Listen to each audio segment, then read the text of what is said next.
Have you ever felt alone even when you're surrounded by people? Like there's a hidden weight on your soul that no one else understands?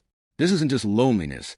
This is the secret struggle of the chosen ones, those called by God for a purpose so much bigger than themselves. And if you're feeling this way, it's because the enemy targets those marked for greatness, isolating them to make them question their identity.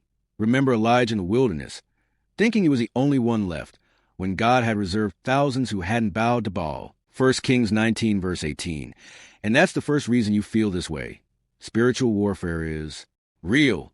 And the devil wants you to believe you're alone, so you'll abandon your assignment before the breakthrough comes.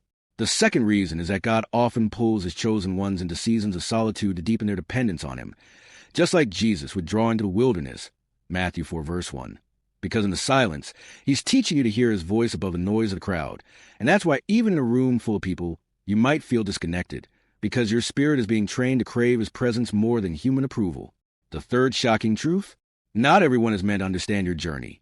Joseph's own brothers betrayed him because they couldn't comprehend his destiny. Genesis 37, verse 20. And that's why you'll sometimes feel misunderstood even by those closest to you, because your calling sets you apart. And until they see what God is building in you, they may mistake your separation for arrogance or aloofness. But here's the warning. If you don't guard your heart in this season, loneliness can twist into bitterness, making you resent the very purpose God has placed on your life.